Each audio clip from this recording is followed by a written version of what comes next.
everyone, and welcome back to the channel.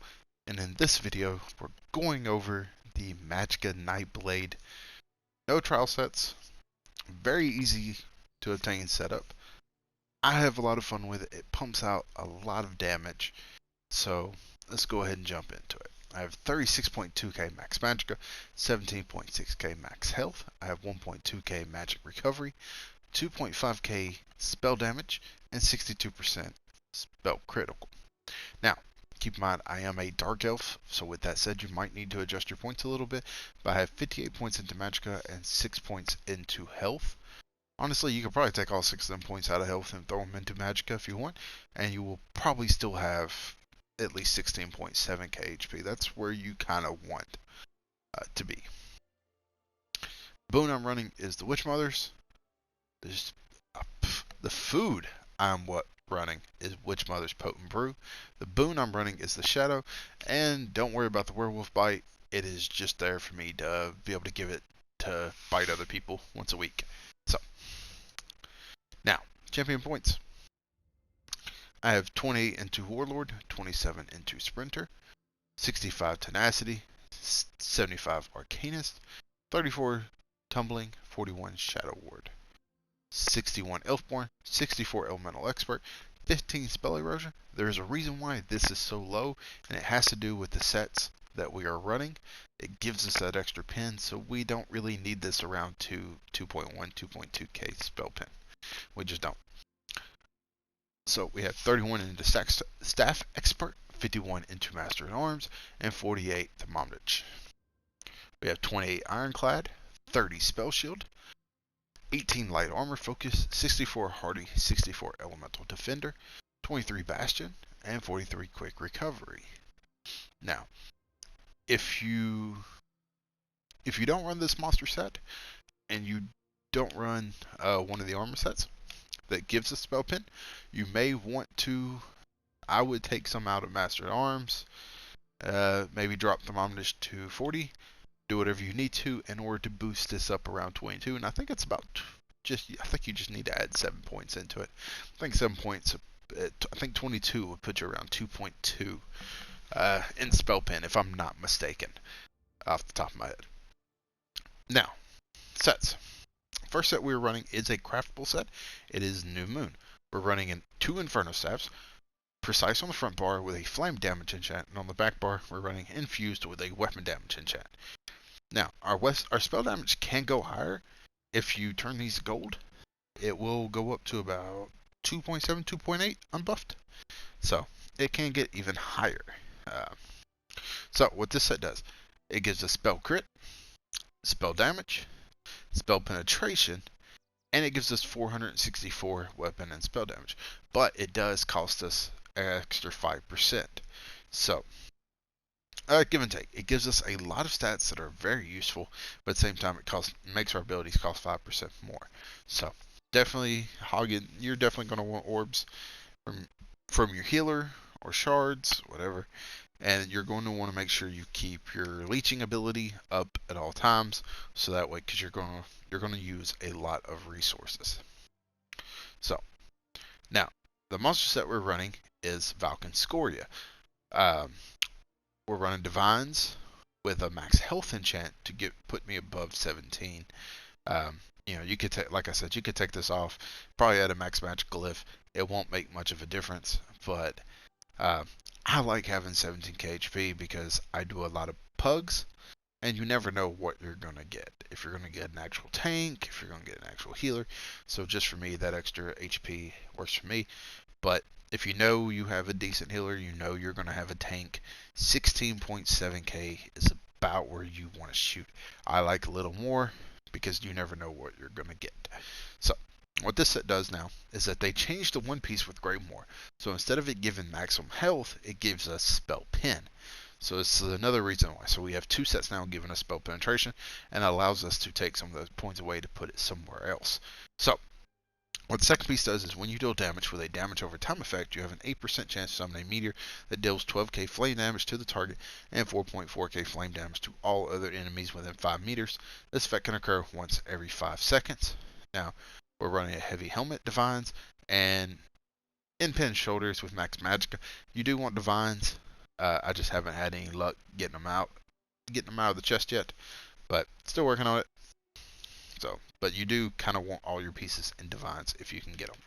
I have a couple pieces that are off. One not so bad, but the in-pen definitely could be better.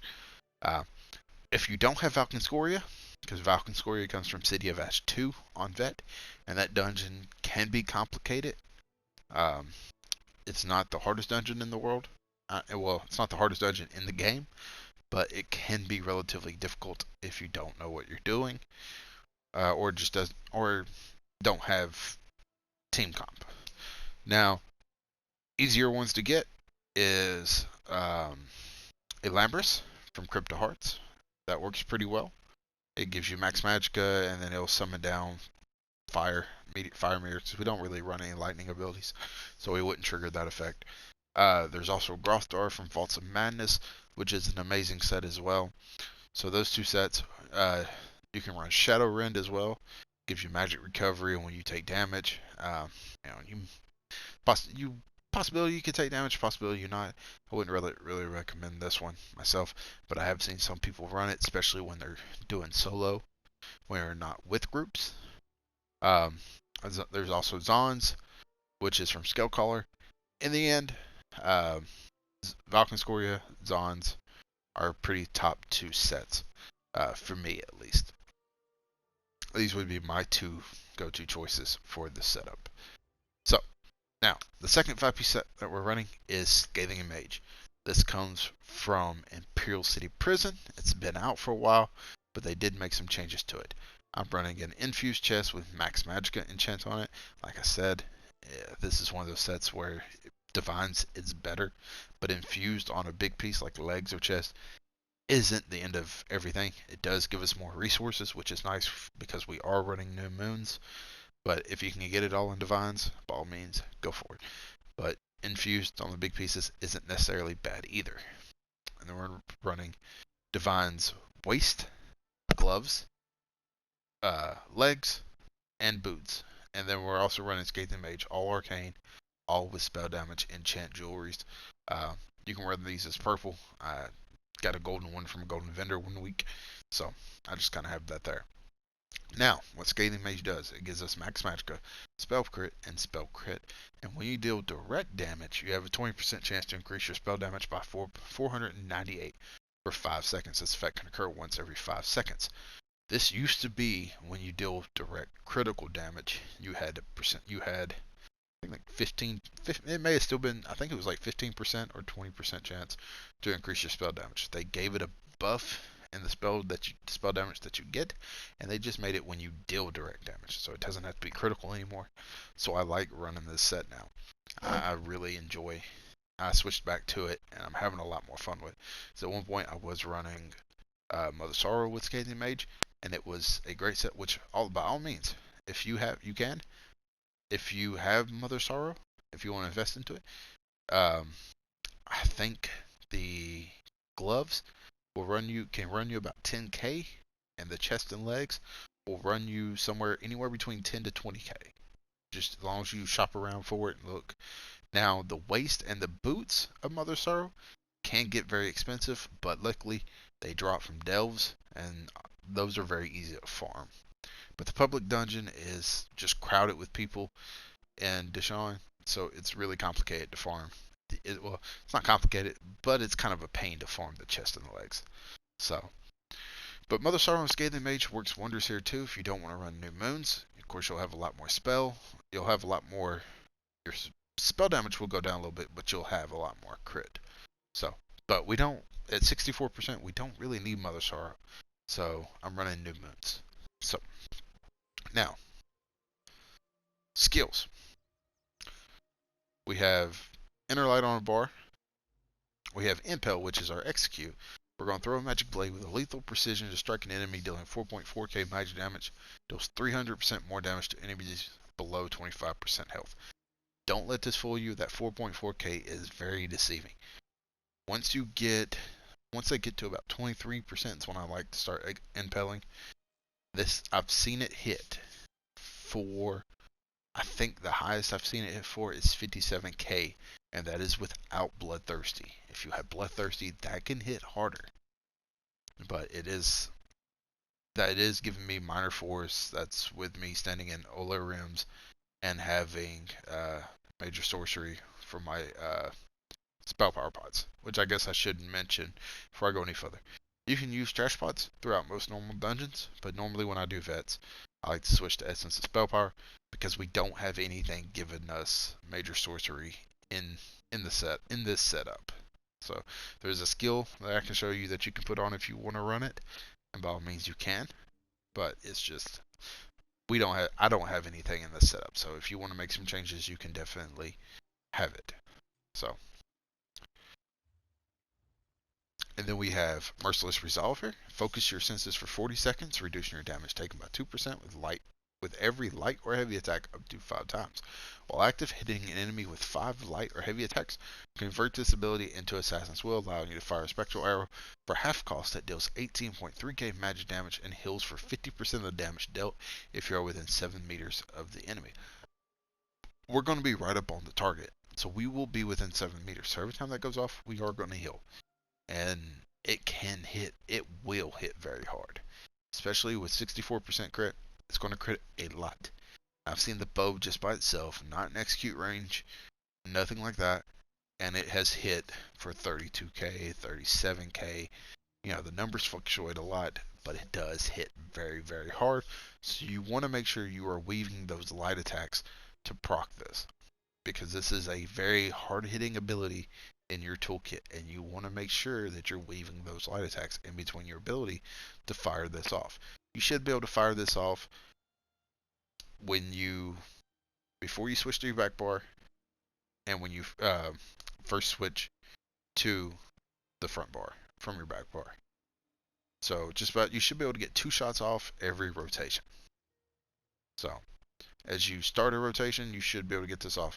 Then as you're finishing the rotation to switch, you should be able to fire this off again. And then swap, and then same thing. Now, you have, before I get to this one, let's go ahead and do this one. Debilitate. Sap an enemy's agility and rack them with pain, dealing 13.8k magic damage over 10 seconds, reducing their movement speed by 50% for 4 seconds. While this effect persists, the enemy is affected with minor magic still, causing you and your allies to restore 300 magic every 1 second when damaging them. Okay. I like having this. This is a big dot that I like using. But if by any means you want, you can use Degeneration here. And this will give you major sorcery. It's another big dot for 13.4 seconds or 10 seconds. So it lasts just as long, but you don't get the minor magic still. And the dot is very similar. This is 13.8, this is 13.4. So the dots are not that big, please. So you can use this to get your major sorcery if you don't have spell power pots. By all means, go for it if you don't have it. But what I will say is that not having this on your bar will take away a little bit from your healing, because increase your healing done by 3% for each siphoning ability slotted. You're not going to have a siphon ability on your front bar in that case. So, I mean, you don't have to have one for any of this. You know, this does increase 8% of your max. This does increase your max magicka by 8% while a siphoning ability is slotted. So your max magicka will drop if it's not there. So that's why we have one here. But depending on if you're going to do that, if you're going to run Degeneration here, I would switch this spammable out. And what this does, this is Concealed Weapon. When you slash an enemy, you deal 8.9k magic damage.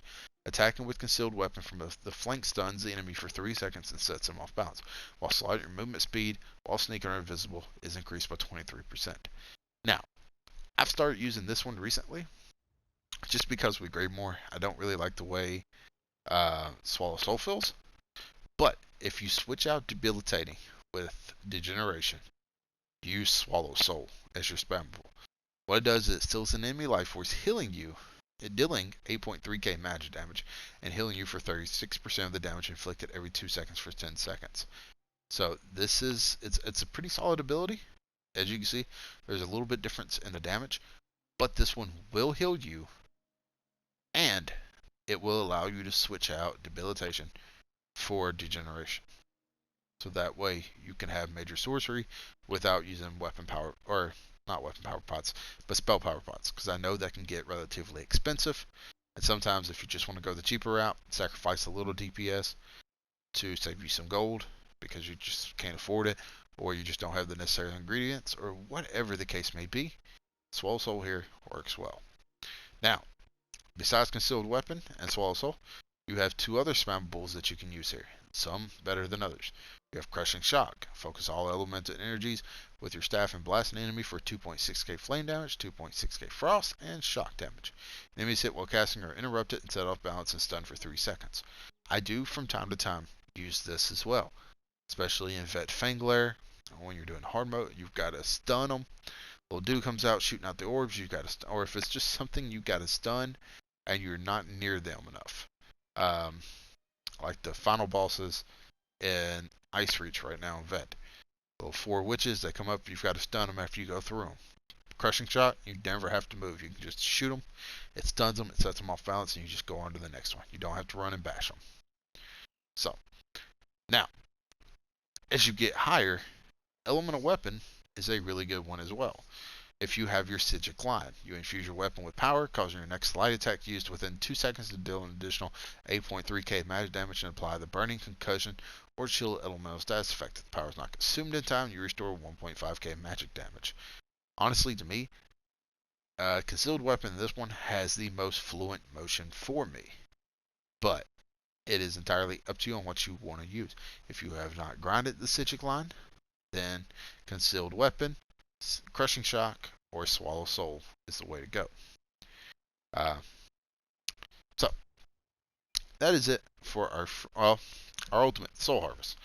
Ravage an enemy with a spinning attack, dealing 14.3k magic damage and increasing your damage against them by 20% for 6 seconds. Also inflicts the enemy with major defile, reducing their healing received and health recovered by 30%. While slotted, anytime you kill an enemy, you gain 10 ultimate. This is the ultimate we're going to keep on our bar on front and back. And the reason being is just because you increase your weapon and spell critical rating by 438 for each assassination ability slotted. Current bonus 1.3. This is just going to give us more weapon critical while we're on our front. Plus, if we don't have this equipped on our back bar, this right here is going to drop off, which is going to increase our critical damage by 10%.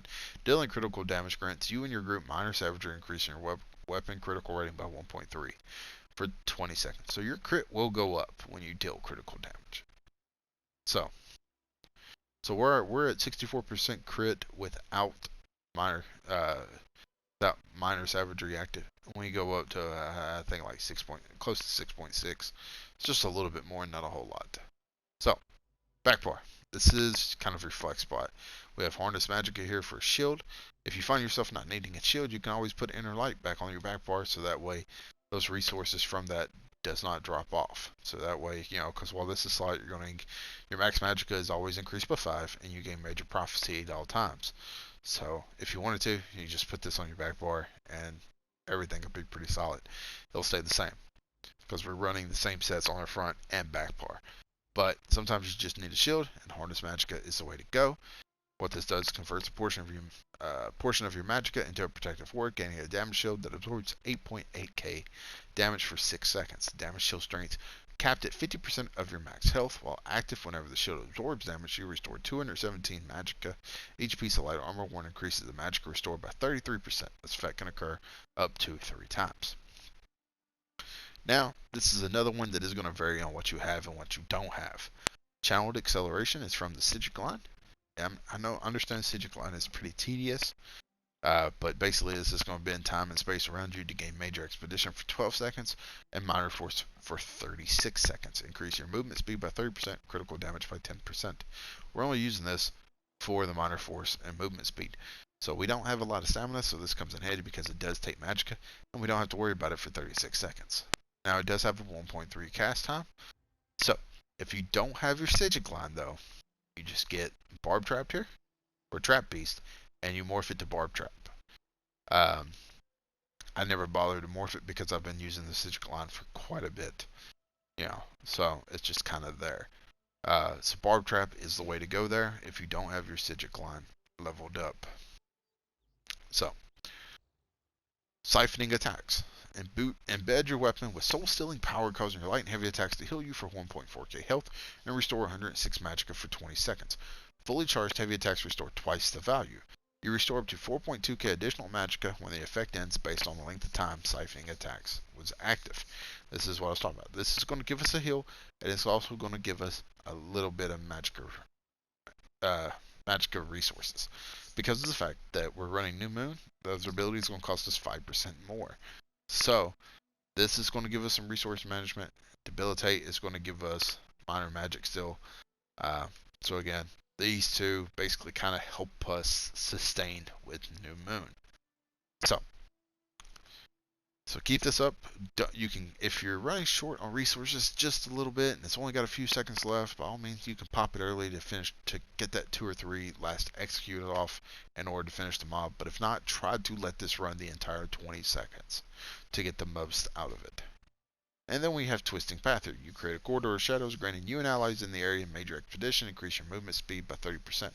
Effect persists for 4 seconds after leaving the path, dealing 2.1k magic damage to enemies in the target area every 1 second. This lasts for 12 seconds. So, then we have Unstable Wall of Fire. Slam your staff down to create an unstable flaming barrier in front of you, dealing 1.1k flame damage to enemies in the target area every 1 second. Burning enemies take 20% more damage from this ability. When the effect ends, the barrier explodes, dealing 6.3k flame damage. You can run the other morph. What is it? I think it's just Wall of Elements, I believe. Or no.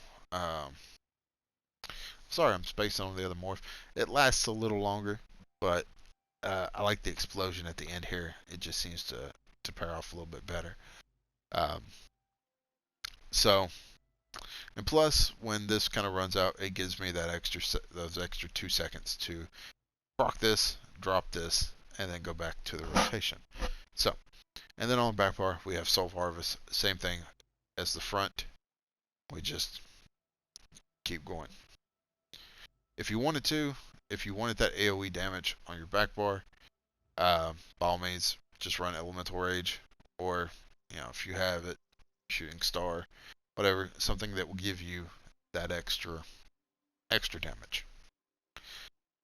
Pulling ads, pulling trash mobs, whatever, drop them, bar swap, and you will a good chance you're gonna at least be extremely close to being able to use this on the boss. So, just keep in mind, when you kill an enemy with this active, with this just on your bar, you're gonna get 10 ultimate. So if you pull a big group of mobs and you drop your ultimate, every one you kill, you're going to get 10 ultimates, so there's not going to be a downtime. So as long as you kill not 3 people, but 7 people, you just need 3 ultimates and I think a light attack. Just weaving in that little light attack in between your abilities are going to give you that 3 ultimate. So you can definitely put your Destro ultimate on your back bar here, and it won't hurt too much. So, I think I want to say I've covered just about everything. Okay, so rotation, of course, before you go in, you're going to want to buff up. And if you're using your spell power pots, you'll pop one of those, or you'll pop your essence of magic potions, just whatever you may be, whatever you need in order to get just that recovery up a little bit. As you can see, it went from 12k to 14k. So, I like to start with Sigil, leeching, that, oh, wrong button. So you'll buff up, drop, refreshing, wall, debilitate, and then as we're close, you're just going to spam this a few times. Fire. Unstable. Refreshing. If you need to, refresh. Fire. Bar swap. And then basically, you're just going to continue on, just like that. You're using your ultimates in replace of one of the spammables. Yeah, just for giggles. Boop. As you see, 31.8k there. So it's really simple. Rotation isn't very hard. It's pretty static. Nightblades can definitely have rotations that are not static, but this is a pretty static rotation to use. So, with that being said, it's very easy. All it takes is practice. You can get this rotation down pretty easily because it's not one where you've got to switch, drop an ability, switch, throw out a couple abilities, switch back, use the other one, switch back. It's not. It's very static. It's not complicated. It's not convoluted. It's just you buff up, proc, refreshing, wall, debilitate. You're going to use your spammable 3 times or so. Bar swap, unstable, refreshing, and you're just going to debilitate. Keep it going. That's it. And if you're not using debilitate there, you'll use degeneration or swallow soul or crushing shock, whatever it is that you're using as your spammable. Very easy, very static. So get out there, kill some stuff. As always, thank you for checking out the video. If you want to see more of this, don't forget to subscribe. And until next time, take care.